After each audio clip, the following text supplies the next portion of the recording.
नमस्कार, आप देख रहे हैं हिंदी खबर में हूं आपके साथ अमित शर्मा। पहलगाम हमले के बाद मोदी सरकार पाकिस्तान पर एक के बाद एक स्ट्राइक कर रही है, जिसमें अब पाकिस्तान के साथ आयात और निर्यात को पूरी तरह से खत्म कर दिया गया है। साथ ही आतंकिस्तान को मिट्टी में मिलाने के मिशन में भी भारत की तीनों सेना जुटी हुई हैं, जिससे पाकिस्तान दहशत में है। और जिस तरह से ज्यादा समय तक तनाव और दबाव में रहने पर किसी आदमी का मानसिक संतुलन बिगड़ने लगता है या बिगड़ जाता है, पहलगाम हमले के बाद पाकिस्तान के मंत्रियों और नेताओं का भी यही हाल है। 2 दिन पहले तक किसी भी वक्त हमला होने की बात करने वाले पाकिस्तान के रक्षा मंत्री ख्वाजा आसिफ ने कहा है कि सिंधु नदी का पानी रोका तो पाकिस्तान भारत पर हमला कर देगा। भारत ने तो पानी को रोक दिया है, फिर पाकिस्तान को किसने रोका है हमला करने से? आए हमला करके दिखाइए तो सही, इतनी हिम्मत है क्या? क्या इतनी औकात पाकिस्तान की है? 71 के युद्ध में भी पाकिस्तान ने यही किया था और उसके नतीजे में पाकिस्तान के 2 टुकड़े हो गए। कारगिल में भी घुसपैठ की थी और उसका नतीजा पूरी दुनिया ने देखा था। और इस बार तो आतंकिस्तान के मिट्टी में मिलने का काउंटडाउन शुरू हो चुका है। एक रिपोर्ट आपको हम दिखाते हैं, देखिए।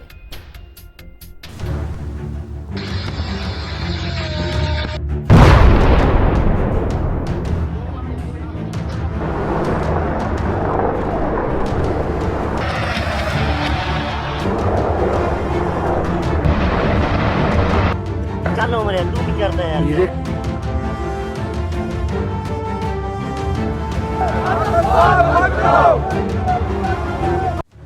पूरे देश में उबाल, अब की बार पीओके की पुकार। पीएम मोदी का बड़ा ऐलान, आतंकियों के मददगारों को भी नहीं छोड़ेंगे। Down down Pakistan, down down Pakistan मुर्दाबाद।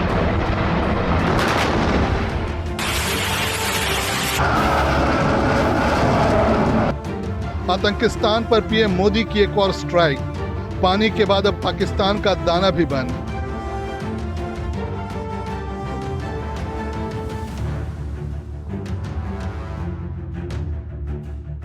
युद्ध का सायरन बजा, पाकिस्तान कांप उठा। भारत के डर से बिल में छिपा आतंकी सरगना हाफिज।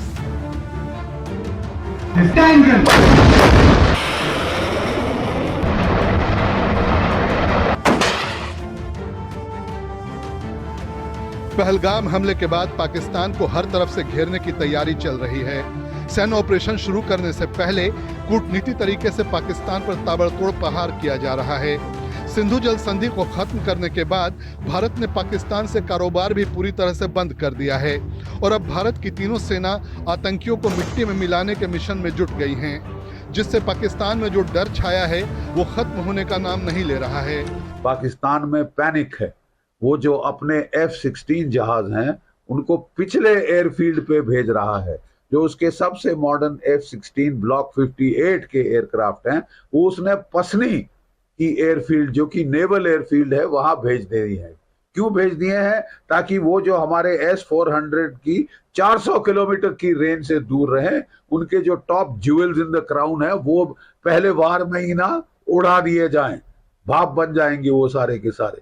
ठीक है, तो इसके लिए पाकिस्तान में बड़ी दहशत है। कभी राफेल और सुखोई की गर्जना सुनकर पूरा पाकिस्तान परेशान हो जाता है, तो कभी समंदर से भारत की मिसाइल की दहाड़ से पाकिस्तानियों के दिलों की धड़कन बढ़ जाती है। इस बीच पीएम मोदी ने एक बार फिर कहा है कि आतंकवाद को खत्म करने के लिए निर्णायक कदम उठाएंगे और आतंकियों की मदद करने वालों को भी किसी भी कीमत पर नहीं छोड़ेंगे। एक मत है कि आतंकवाद मानवता के लिए सबसे बड़ा खतरा है। पहलगाम में हुए आतंकी हमले में मारे गए लोगों के प्रति राष्ट्रपति लॉरेंसो और अंगोला की संवेदनाओं के लिए मैं उनका आभार व्यक्त किया। We are committed to take firm and decisive action against terrorists and those who support them. We thank Angola for their support in our fight against cross-border terrorism. 22 अप्रैल को पहलगाम में हुए आतंकी हमले के बाद पीएम मोदी ने तीसरी बार आतंकियों को मिट्टी में मिलाने की बात की है। सबसे पहले हमले के तीसरे दिन प्रधानमंत्री नरेंद्र मोदी ने बिहार के मधुबनी की रैली से आतंकी और उसके आकाओं को कल्पना से भी परे सजा देने की बात की। उसके बाद मन की बात में प्रधानमंत्री ने पहलगाम के गुनहगार और उनके मददगारों को खत्म करने की बात की। अब अंगोला के राष्ट्रपति जोआओ मैनुअल गोंकाल्वेस से मुलाकात के बाद ज्वाइंट प्रेस कॉन्फ्रेंस में उन्होंने कहा कि भारत आतंकवाद को पूरी तरह से खत्म करने के लिए तैयार है। यानी पाकिस्तान को जिस युद्ध की जल्दी है वो बहुत जल्द शुरू होने वाली है, क्योंकि किसी भी वक्त आतंक को मिट्टी में मिलाने वाला भारत का ऑपरेशन शुरू हो सकता है। मैं बहुत स्पष्ट शब्दों में कहना चाहता हूं, जिन्होंने ये हमला किया है उन आतंकियों को और इस हमले की साजिश रचने वालों को उनकी कल्पना से भी बड़ी सजा मिलेगी। सजा मिलकर के रहेगी। अब आतंकियों की बची खुची जमीन को भी मिट्टी में मिलाने का समय आ गया है। पहलगाम हमले के बाद से भारत सरकार ने पाकिस्तान को लेकर कई अहम फैसले किए हैं। इसी क्रम में अब सरकार ने एक और निर्णय लेते हुए पाकिस्तान से आयात निर्यात पूरी तरह से बंद कर दिया है। वाणिज्य मंत्रालय की ओर से जारी अधिसूचना के अनुसार ये बैन तत्काल प्रभाव से लागू हो गया है, जिसमें सामान चाहे डायरेक्ट, इनडायरेक्ट या भी थर्ड पार्टी के जरिए आए, सभी पर रोक लगा दी गई है। भारत सरकार ने साफ संदेश दिया है कि सुरक्षा और आत्मनिर्भरता के मामलों में कोई समझौता नहीं किया जाएगा। भारत पाकिस्तान को अनाज, मसाले, फूड प्रोडक्ट्स, डेयरी प्रोडक्ट्स, कपास, केमिकल, दवाइयां और चाय कॉफी का निर्यात करता था, जबकि ड्राई फ्रूट्स, सेंधा नमक, चूना पत्थर, कॉटन, मुल्तानी मिट्टी, चमड़े का सामान और सजावटी पत्ते का पाकिस्तान से आयात किया जाता था। माना जा रहा है कि आयात निर्यात पर पूरी तरह से बैन लगने से पाकिस्तान और कंगाल हो जाएगा। दूसरी ओर पाकिस्तान को आर्थिक रूप से कमजोर करने के लिए भारत IMF, वर्ल्ड बैंक और एशियन डेवलपमेंट बैंक की तरफ से पाकिस्तान को जारी अंतर्राष्ट्रीय आर्थिक मदद के पुनर्मूल्यांकन की भी मांग करेगा। भारत का आरोप है कि पाकिस्तान को मिलने वाली आर्थिक मदद का इस्तेमाल आतंकवाद को बढ़ावा देने के लिए किया जाता है, इसलिए पाकिस्तान को दी जा रही फंडिंग रोकी जाए। FATF की जून महीने में होने वाली बैठक में भारत ये मांग उठाएगा, जिसके बाद कंगाल पाकिस्तान को कहीं से भीख भी नहीं मिल पाएगी। और जब लड़ाई होती है तो इकोनॉमिक फंक्शंस देश के, कमर्शियल फंक्शंस देश के, उनके ऊपर प्रतिबंध लगता है, वो हानि होती है, रुकावटें आती हैं। इसीलिए, और वैसे भी आप देखिए फूड प्रोडक्शन में अब उनकी प्रॉब्लम आएगी।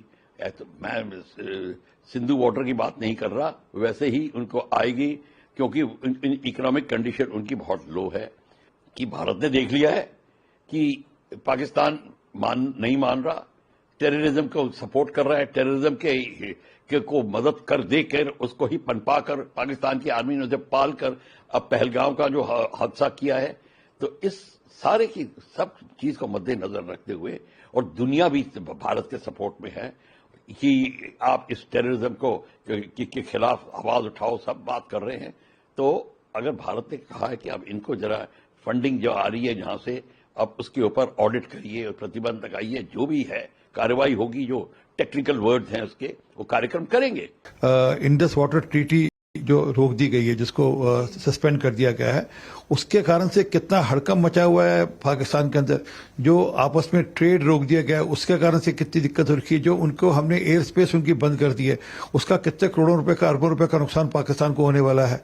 इस प्रकार से हमने उनके पाकिस्तान के नागरिकों को वापस भेजना शुरू किया, उसके कारण से वहां उनके हड़कंप मचा हुआ है। तो निरंतर सरकार एक एक कर कूटनीतिक और राजनीतिक स्टैंड ले रही है, एक एक कदम उठा रही है, और जब होगा तब दिखेगा। जब तक वह अपने यहाँ से आतंकी भेजते रहेंगे, तब तक किसी प्रकार का आयात निर्यात होना नहीं चाहिए, ना ही हमारे बंदरगाहों को इस्तेमाल करने का उनको कोई कारण मिलना चाहिए। पहलगाम हमले के बाद भारत ने पाकिस्तान को घुटने टेकने पर मजबूर कर दिया है। भारत ने जैसे ही सिंधु जल संधि रद्द किया तो पहले उनके आकाओं ने जमकर गिदड़भबकी दी, मगर बात नहीं बनी तो पश्चिमी देशों के शरण में पहुंचे, और फिर भी बात नहीं बनी तो UN में इसका मुद्दा उठाया। लेकिन पाकिस्तान के हुक्मरानों को हर जगह से दुत्कार कर भगा दिया जा रहा है। वहीं अमेरिका, ब्रिटेन और फ्रांस सहित 60 से ज्यादा देश आतंक के खिलाफ भारत की लड़ाई के साथ खड़े हैं, जिससे पाकिस्तान बिलबिलाया हुआ है। पाकिस्तान के रक्षा मंत्री ख्वाजा आसिफ ने भारत को एक बार फिर खोखली धमकी दी है। उन्होंने कहा कि अगर भारत ने सिंधु नदी पर कोई बांध बनाया तो पाकिस्तान उस पर हमला कर देगा। अगर कोई इस किस्म का स्ट्रक्चर बनाने की कोशिश करेंगे, we will strike that structure, बिल्कुल we will strike that structure, that will be an act of aggression against Pakistan. वो पाकिस्तान के खिलाफ जारियत होगी। जारियत सिर्फ तोप के गोलों से या बंदूक चलाने से नहीं होती। जारियत के बहुत से अशकाल होते हैं, बहुत सी उसकी जो फेसेस होते हैं, उसमें ये भी एक फेस है, ये बहुत बड़ा फेस है। इससे तो कौमें जो हैं वो प्यास से या भूख से मर सकती हैं। तो ये अगर उन्होंने इस किस्म का अटेम्प्ट भी किया को आर्किटेक्चरल, तो स्ट्रक्चर को पाकिस्तान जो है डिस्ट्रॉय करेगा।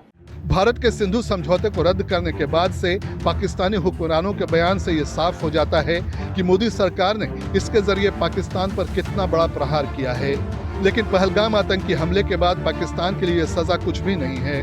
असली सजा तो भारत की सेना पाकिस्तान में मौजूद आतंकी और उनके मददगारों को देने वाली है, जिसके लिए जल, थल और नभ तीनों तरफ से प्रहार करने की तैयारी की जा रही है।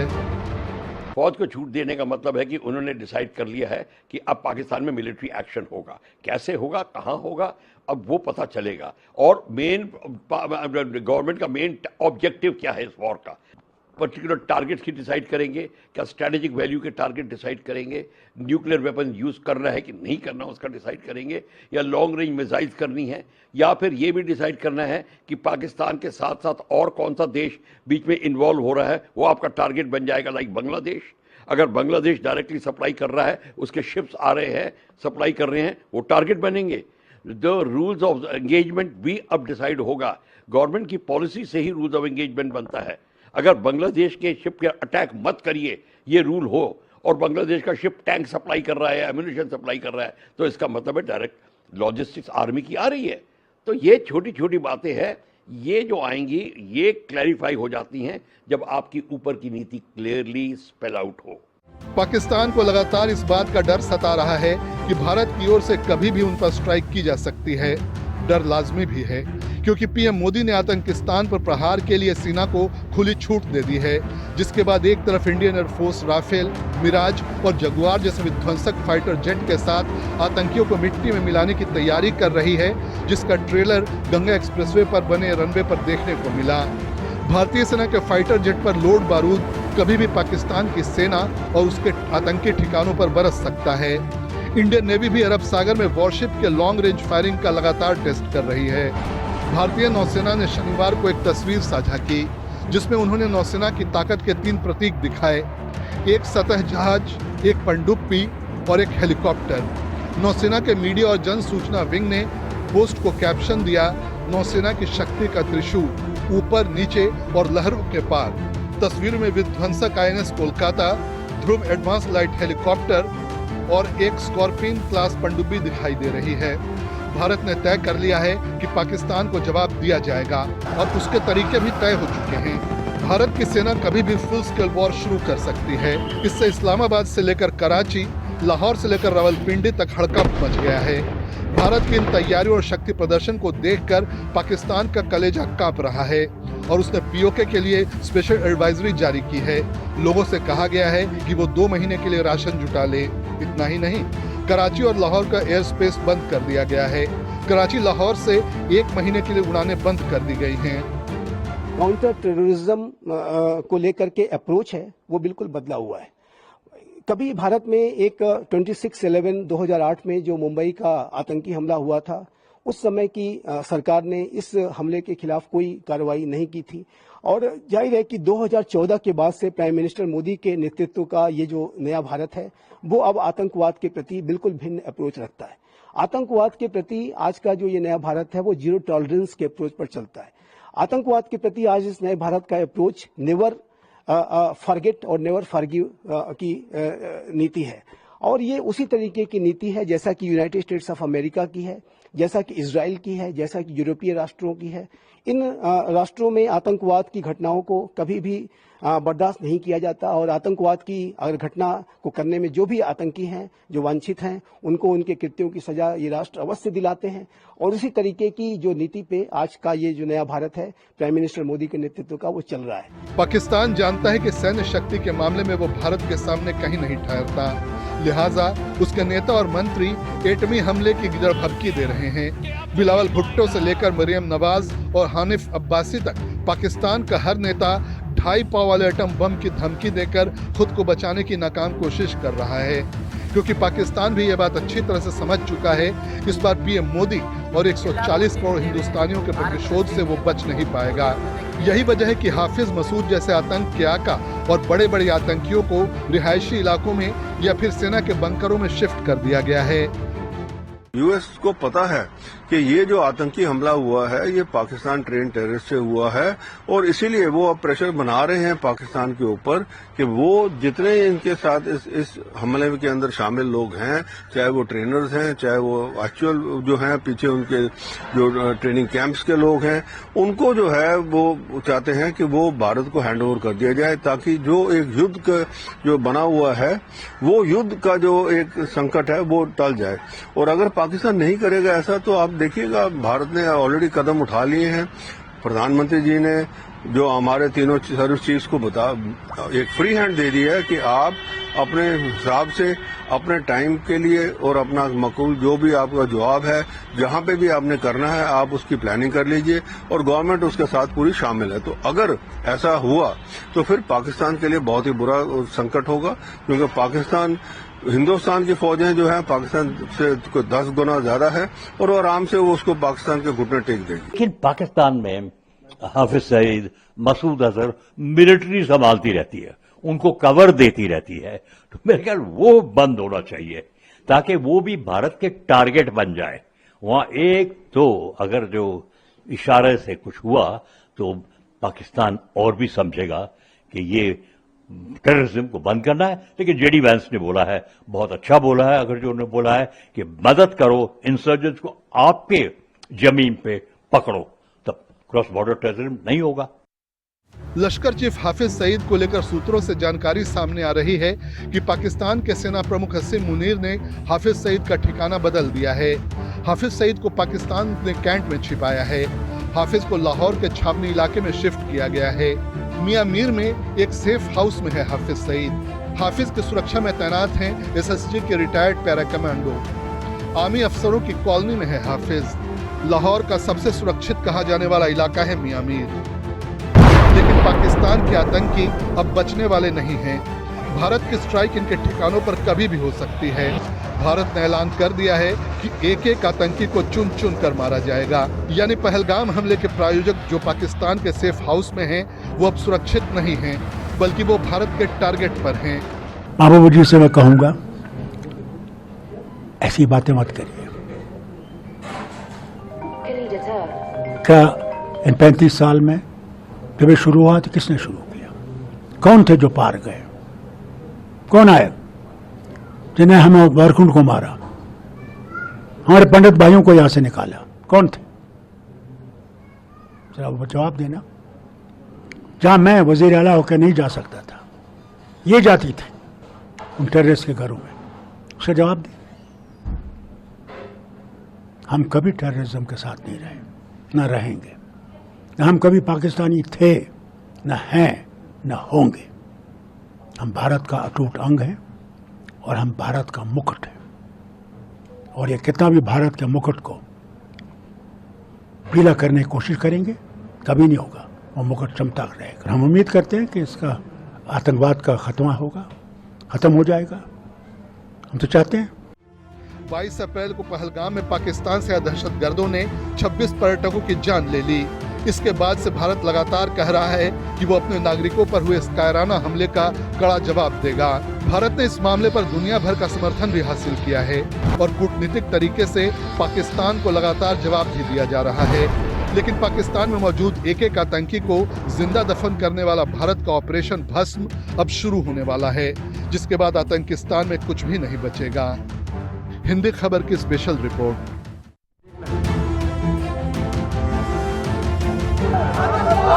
चुनाव